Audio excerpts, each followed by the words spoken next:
Muy buenas tardes, bienvenidos al cierre de los mercados en Primera Página Televisión, el espacio donde revisamos el comportamiento de la Bolsa de Nueva York y los mercados de la integración NUAM. Comenzamos esta emisión anunciándoles que ya cerraron operaciones bursátiles las bolsas internacionales y vamos a revisar cómo le fue a Wall Street durante la jornada que, como podemos observar, el Dow Jones revirtió esas pérdidas de la semana pasada y hoy cierra con un alza del 0,60%, es decir que avanzó más de 200 puntos en la jornada en 47.788. Por su parte, el Standard & Poor's 500 también revierte las mismas pérdidas con un avance del 0,83%, más de 55 puntos avanzó en 6.795. Y por último, pues el Nasdaq, que es el último de los índices que compone la bolsa de Nueva York, también finalizó con una variación positiva del 1,38%, es decir que avanzó más de 300 puntos en la jornada, ubicándose en 22.695 puntos. Les cuento que las acciones en Wall Street recortaron parte de sus pérdidas este lunes después de que el petróleo retrocediera desde los $100 por barril, nivel que había disparado los temores de estanflación en la economía estadounidense. Más temprano, en la sesión, las caídas habían sido mayores, con el Dow Jones llegando a perder cerca de 900 puntos y los otros dos índices hasta un 1,5%. El mercado logró recuperarse parcialmente gracias a un repunte en acciones de semiconductores. Broadcom subió más del 3%, mientras que Micron Technology y Advanced Micro Devices avanzaron alrededor de 2%. Por su parte, Nvidia ganó casi 1% y en el mercado energético el crudo WTI llegó a superar los $119 durante su madrugada. Esto fue su nivel más alto desde el 2022, pero luego se moderó hasta alrededor de $95 por barril, mientras el Brent se cotizaba en cerca de los $99. El alza del petróleo se produce en medio de recortes de producción en Medio Oriente y del cierre del estrecho de Hormuz, una ruta clave para el transporte global de crudo. Ante el riesgo de interrupciones en los suministros, los ministros de energía del grupo de los 7G analizarán posibles liberaciones de reservas estratégicas. Analistas advierten que si el conflicto se prolonga y los precios del petróleo se mantienen elevados, el Standard & Poor's 500 podría enfrentar una corrección más profunda en los próximos meses. La guerra en Medio Oriente disparó los precios del petróleo después del nombramiento del nuevo líder de Irán en sucesión de su padre, abatido en el primer día de ataques de Estados Unidos e Israel. Las bolsas se desplomaron el lunes ante los temores causados por la guerra en Medio Oriente, que entra en su segunda semana sin señales de tregua.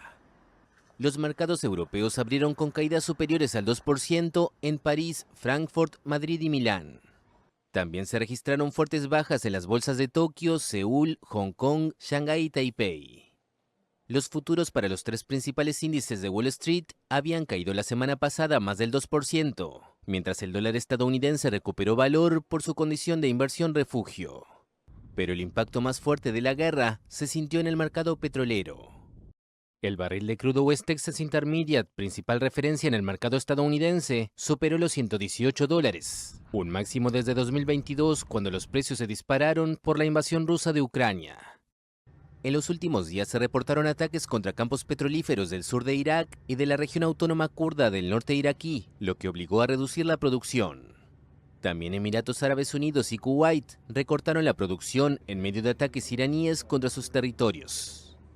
Los países del G7 estudian recurrir de forma coordinada a sus reservas estratégicas de petróleo para contener la escalada de precios. En tanto, el tráfico en el estrecho de Hormuz, por donde pasa una quinta parte del petróleo y el gas consumidos a nivel mundial, se suspendió desde el estallido de la guerra, el 28 de febrero. El presidente de Estados Unidos, Donald Trump, minimizó el incremento en el precio del crudo y aseguró que este caerá rápidamente una vez que termine la destrucción de la amenaza nuclear de Irán. No obstante, analistas alertaron de un impacto severo en la economía mundial. Tras revisar esta información, veamos cómo cerraron los mercados de la integración NUAM, iniciando con la Bolsa de Valores de Colombia, que hoy podemos observar que cerró en verde. El MSCI Colcap tuvo un aumento superior al 2%, 2,31% específicamente en 2.225, mientras que el Colir también tuvo un aumento considerable superior al 2% en 2,53%. Entre las acciones que tuvieron mejor desempeño se encuentra Éxito Bogotá, Grupo Sura de la Acción Preferencial y Grupo Aval de la Acción Preferencial junto con Grupo Energía Bogotá, que avanzaron en la jornada. Grupo Energía Bogotá más del 5% y Éxito fue la que lideró la lista con un alza del 7,11%. Por su parte, solamente registraron caídas 4 acciones, entre ellas Grupo Aval, Ecopetrol, Concreto y Terpel. Grupo Aval, pues también fue de las mayores acciones que tuvieron caídas en la jornada, con una variación negativa del 3,77%, seguido de Ecopetrol, que cayó 1,44%, y Concreto, que se dio 0,70%.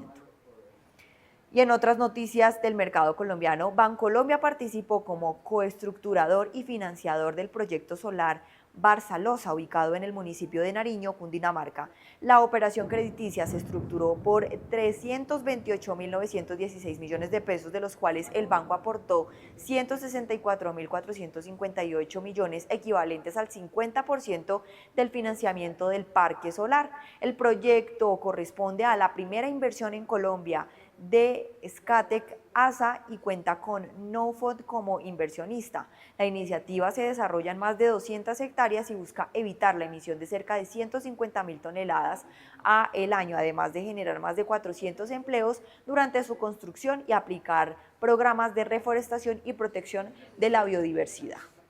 Siguiendo con las bolsas que integran NUAM, vamos a darle paso a la Bolsa de Comercio de Santiago, que como podemos observar en línea con esas pérdidas que revirtió Wall Street, pues el IPSA también cerró en positivo, con una variación positiva del 1,11% ya sobre los 10.428. Al inicio de la jornada había registrado el valor bajo de 10.099 puntos, alcanzó a avanzar considerablemente en la jornada hasta llegar a los 10.400, también pues revirtiendo esas pérdidas que había arrojado en la semana pasada, teniendo en cuenta que la Bolsa de Santiago se rige mucho por el comportamiento de los mercados en el tema internacional. De esa manera, entonces, el primer título en avanzar es Enel Chile, que tuvo un aumento del 3,90%, seguido de Banco de Crédito de Inversiones, que aumentó 3,69%, la Sociedad Química Minera avanzó 3,08% y Banco Santander ganó 2,78%.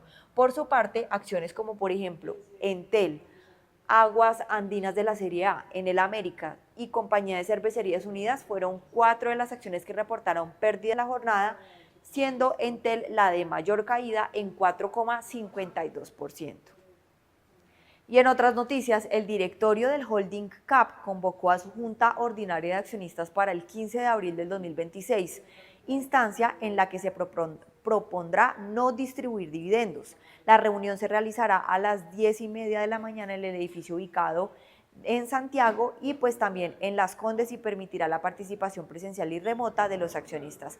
En la Junta también se someterá a aprobación la memoria integrada y los estados financieros del ejercicio 2025, además de la elección del directorio, la designación de auditores externos y clasificadoras de riesgo, junto con la revisión del informe del comité de directores y otras materias de gobierno corporativo.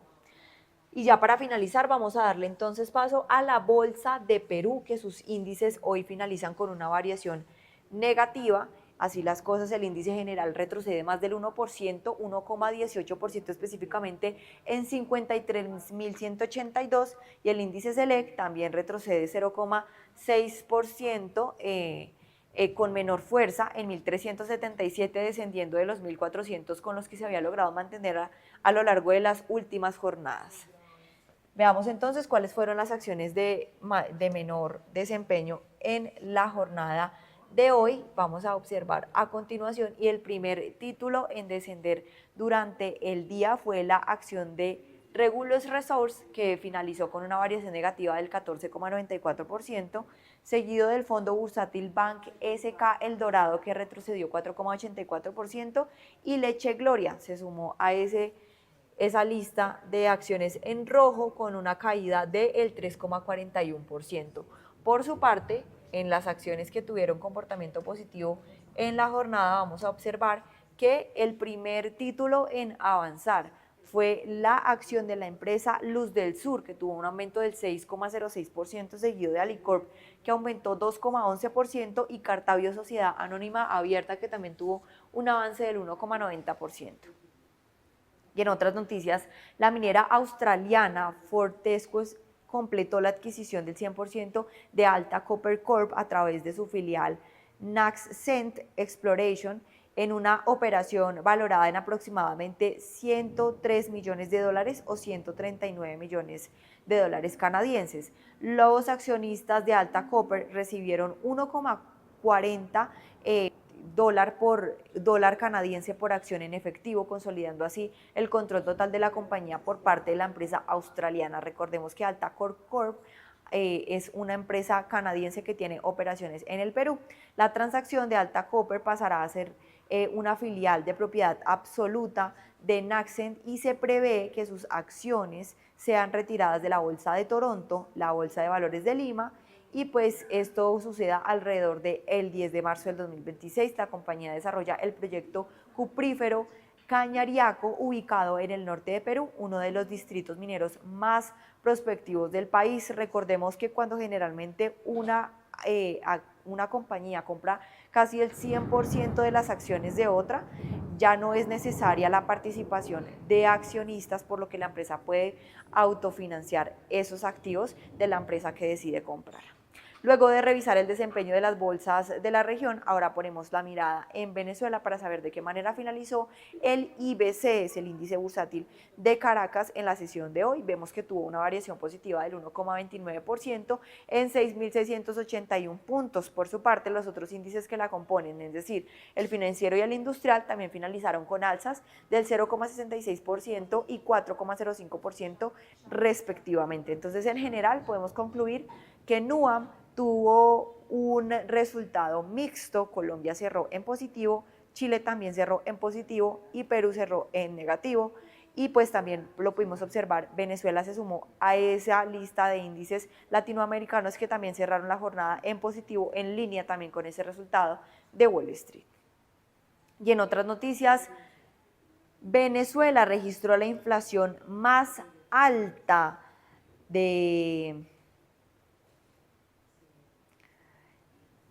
Venezuela cerró el 2025 con la inflación más alta del mundo en 475%, una brutal aceleración encadenada al descontrol cambiario por el recrudecimiento de las sanciones de Estados Unidos contra el depuesto Nicolás Maduro. Venezuela cerró 2025 con la inflación más alta del mundo, 475%, una brutal aceleración encadenada al descontrol cambiario por el recrudecimiento de las sanciones de Estados Unidos contra el depuesto presidente Nicolás Maduro. El Banco Central de Venezuela reveló el dato de la inflación el viernes, la primera vez que lo publica desde hace más de un año. El miércoles había anticipado que la economía creció casi 9% en 2025, empujada por la actividad petrolera. La queja común entre los venezolanos es que el dinero no alcanza entre bajos sueldos y el altísimo costo de productos básicos como comida y medicinas. El ingreso promedio se ubica entre los 100 y 300 dólares mensuales, muy por debajo de los 700 dólares que, según estimaciones privadas, se necesitan para cubrir la canasta alimentaria. La canasta básica cuesta 1.500 dólares y el artículo 91 te habla de que tiene que cubrir tu salario esa canasta básica. Entonces, ¿por qué hay personas hablando de 200 o 300 dólares poniéndole monto? ¡Salarios y pensiones se llevaron los ladrones! Solo la inflación de alimentos y bebidas fue 532% en el año. La educación subió 570%, alquileres 340% y salud 445%. Yo pienso mucho en los adultos mayores que yo, que no pueden comprar nada, porque los remedios son costosos. Un remedio que te vale 7.000 bolívares una pastilla y cobramos 130. No, demasiado. Comerciantes protestan porque las ventas han caído, mientras que sindicalistas afirman que sus beneficios laborales son prácticamente inexistentes en la última década y fustigaron tanto al gobierno como al sector empresarial.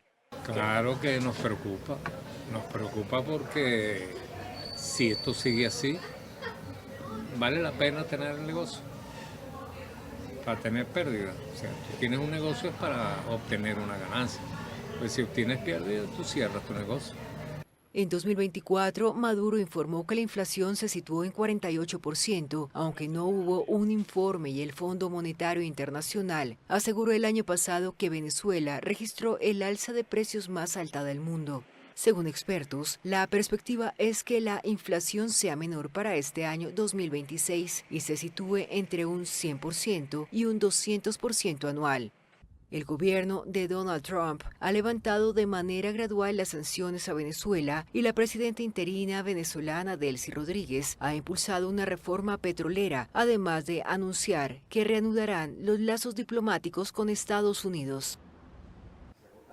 Muchas gracias a todos nuestros televidentes por acompañarnos en esta emisión de Primera Página, el canal de los negocios. Nos vemos en una próxima oportunidad y los dejo con este análisis económico. Hoy vamos a sumergirnos en un análisis que me han pedido muchísimo por mensajes internos en Instagram. Vamos a hablar de una de las empresas que despiertan pasiones, que ha hecho ganar mucha plata a algunos y también que ha quitado el sueño a otros. Me refiero a la compañía sudamericana de vapores, o simplemente Vapores como la conocemos en la Bolsa de Santiago. Pero ojo, este no es el típico video de compra esta acción porque va a subir. Como ustedes saben, aquí somos fieles a la filosofía del value investing. Vamos a desgranar el negocio y a entender qué es lo que hay detrás de los estados financieros. Compañía Sudamericana de Vapores, líder en transporte marítimo. Hoy en día Vapores es mucho más que una empresa chilena. Es una puerta de entrada al comercio global a través de su joya de la corona, la alemana Hapag-Lloyd. Así que tomen nota porque hoy día vamos a responder 3 preguntas críticas que probablemente van a definir tu tesis de inversión para este 2026. Primero, ¿es sostenible el impresionante flujo de caja de Hapag-Lloyd ahora que las tarifas de los fletes se están normalizando? Segundo, ¿cómo cambia el tablero de ajedrez mundial con la reciente e histórica compra de la naviera israelí ZIM? Y la tercera pregunta, quizás la más urgente y por la que estás aquí viendo este video, ¿qué significa para esta empresa que hayamos despertado con una guerra en Irán y con el estrecho de Hormuz cerrado? Vamos por partes. Para entender dónde está Vapores hoy, marzo 2026, tenemos que mirar un poco hacia atrás. No podemos invertir en una empresa sin entender la historia de esa empresa. Muchos de ustedes, otros probablemente no, recordarán el año 2011. Vapores está literalmente hundiéndose. Ese año reportó pérdidas por 1.250 millones de dólares, las pérdidas más grandes de la historia para una empresa de Elipsa. Básicamente era una empresa operativa que arrendaba barcos caros, pero que además cobraba fletes baratos. Es decir, una receta para el desastre. Fue ahí cuando el grupo Luxich entró al control de la naviera con una visión que muchos catalogaron como una verdadera locura. ¿Cuál fue la jugada maestra? Oscar Asbun, quien ha sido hasta el día de hoy el arquitecto de esa transformación, lideró un proceso de quitarle esteroides a esta compañía. Pasaron de operar barcos directamente a fusionarse con Hapag-Lloyd en el año 2014. En su oficina en Chile trabajan, con suerte, 16 personas. Y su activo principal es el 30% de la propiedad de Hapag-Lloyd, la quinta naviera más grande del mundo, ni más ni menos. La compañía sudamericana de vapores reportó utilidades acumuladas por 175,7 millones de dólares. Si bien es bastante menos que los miles de millones en la época de la pandemia, que eran utilidades absolutamente anormales, la empresa ha demostrado una resiliencia brutal. Pero lo que realmente hizo saltar los titulares recientemente es un hito tributario que llevábamos muchos años esperando: la devolución de retenciones de impuestos desde Alemania. Estamos hablando de 406,3 millones de euros, unos 430 millones de dólares, que finalmente entraron a la caja de Vapores en la segunda mitad del año 2025. Y esto es oro puro para el inversionista retail. ¿Por qué? porque Vapores tiene una política de no acumular caja innecesaria. En octubre del año 2025, recién pasado, ya pagaron un dividendo eventual de 200 millones de dólares gracias a esto mismo. Imagínense, una empresa que vale en bolsa unos 2.500 millones de dólares repartiendo esa cantidad de efectivo solo por un hito extraordinario. Sin embargo, el mercado chileno es bastante especial. La acción hoy día cotiza en bolsa cerca de los 48 pesos por acción. Si calculamos el descuento holding por si acaso es la diferencia entre lo que vale el 30% de Hapag-Lloyd en Alemania y lo que vale Vapores en Chile, es de aproximadamente un 65%. En palabras simples, lo que está ocurriendo acá es que estás comprando 1.000 pesos a 350 pesos. Y la pregunta de rigor que hay que hacerse es si hay alguna razón razonable, valga la redundancia, o es simplemente que el mercado no cacha nada. Entremos al área chica. Si Vapores es una especie de cajita que adentro tiene acciones de Hapag-Lloyd, tenemos entonces que analizar Hapag-Lloyd. A pesar de que estamos dentro de un entorno medio volátil, extraño en términos de tarifa, en donde hay sanciones por allá, sanciones por acá y todo este tipo de cosas, en los primeros 9 meses del año 2025 el flujo de caja operativo de Hapag-Lloyd fue de 2.634 millones de dólares. Eso, entre otras cosas, permitió pagar dividendos masivos en Hamburgo, de los cuales Vapores se lleva su tajada del 30%. No sabemos en cuánto va a terminar la generación de flujos del cierre de 2025, porque todavía no sale el reporte de Hapag-Lloyd, pero al menos para todo el año 2025, esta empresa proyecta una EBITDA entre 3.100 y 3.600 millones de dólares. Y a pesar de que las tarifas de los fletes bajaron un 4,8% durante el año pasado, la empresa sigue siendo una máquina de imprimir plata comparada con su historia pre-pandemia. Y un factor cualitativo clave aquí para que esto ocurra es la alianza Gemini Cooperation. Hapag-Lloyd and Maersk are happy to announce a long-term collaboration. We have named this new collaboration Gemini Cooperation. Desde febrero del año 2025, Hapag-Lloyd y Maersk operan juntos bajo un modelo que llaman Hub and Spoke. Lo que les permite este acuerdo es tener una confiabilidad en los itinerarios superior al 90%, mientras el resto de la industria le cuesta llegar a tiempo. Desde el punto de vista del value investing, la eficiencia operativa es una ventaja competitiva enorme. Si eres más puntual que tu competencia, puedes entonces cobrar un premio, o al menos asegurar que tus barcos se vayan siempre llenos. El 16 de febrero de 2026, mientras yo me encontraba feliz y afortunadamente de vacaciones, el mercado quedó en shock. Hapag-Lloyd anunció la compra del 100% de la naviera israelí ZIM por 4.200 millones en efectivo. ¿Por qué es importante esto para Vapores? Por 4 motivos. Primero, por un tema de escala. Hapag-Lloyd consolida su lugar como el quinto operador mundial y se acerca a pasos agigantados al gigante chino COSCO. En segundo lugar, por sinergias. Hapag-Lloyd va a estimar ahorros entre 300 y 500 millones de dólares anuales a partir del próximo año. Eso ustedes comprenderán que es plata que va directo al flujo de caja. En tercer lugar, por la flota ecológica. ZIM aporta 46 buques nuevos, muchos de ellos impulsados por gas natural licuado. Esto le ahorra a Hapag-Lloyd miles de millones en inversiones futuras para poder cumplir con las normas ambientales del año 2045 que impuso la Unión Europea. Y en cuarto lugar, pero no por eso menos importante, es porque hay caja gratis. ZIM tenía cerca de 3.000 millones de dólares en caja al momento de la compra. En términos netos, Hapag-Lloyd está adquiriendo toda una operación de ZIM por una fracción del precio nominal. Oye, la estructura que eligieron es igual sofisticada. Para evitar problemas con la acción de oro del gobierno israelí, se creó New ZIM, una empresa independiente que va a trabajar solamente las rutas estratégicas de Israel, mientras que Hapag-Lloyd se va a encargar de absorber todo el resto de la red global. Es una jugada bastante inteligente, creo yo. Ninguna inversión es segura, y menos en el sector naviero. Aquí es donde el rigor técnico se encuentra con la realidad geopolítica. A finales de febrero de 2026, ataques militares de Estados Unidos e Israel contra Irán provocaron el cierre del estrecho de Hormuz. Este es el cuello de botella más importante del mundo. Por aquí pasa el 20% del petróleo global y el 11% del comercio marítimo. Para Hapag-Lloyd el impacto es doble. Primero, costos al alza. Han tenido que implementar un recargo por riesgo de guerra, así le han llamado, de hasta $3.500 por contenedor. Y segundo, enfrentan rutas más largas.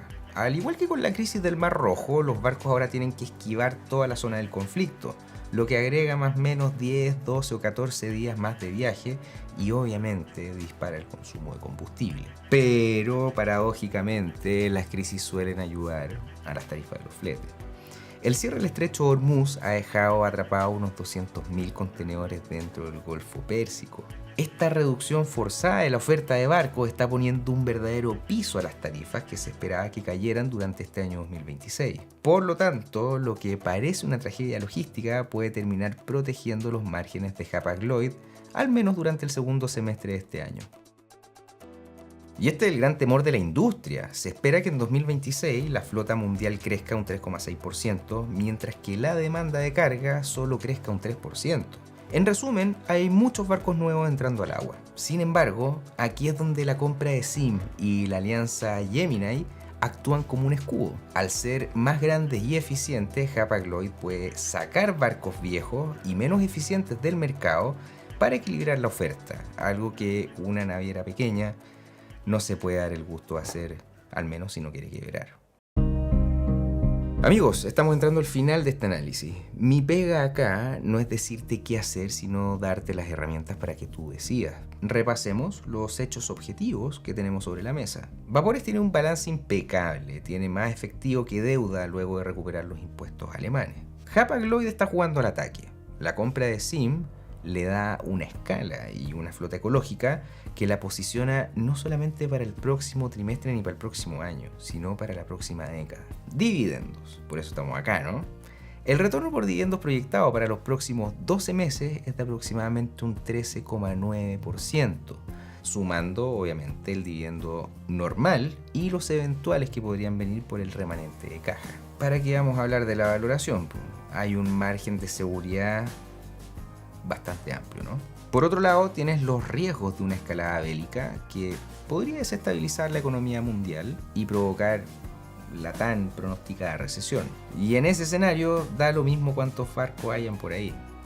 Total, nadie está comprando productos en el mundo. Con esto entonces te dejo con estas preguntas para tu propia reflexión. ¿Crees que el mercado chileno algún día romperá ese descuento del 65% frente al valor real de los activos en Alemania? ¿Confías en que el equipo administrativo de Hapag-Lloyd va a poder integrar ZIM y capitalizar esas sinergias de $500 millones al año en medio además de un conflicto bélico? ¿Es el dividendo de 2 dígitos suficiente compensación por la volatilidad que viene? Como dijo un grande, el precio es lo que pagas y el valor es lo que recibes. Analiza, estudia y sobre todo invierte con convicción, pero convicción basada en fundamentos, no en emociones. Si te gustó este video, no olvides apoyarme con tu like, me ayuda un montón. Suscríbete y activa también las notificaciones. Y si tienes acciones de Vapores, me encantaría leerte en los comentarios. Un fuerte abrazo y hasta la próxima.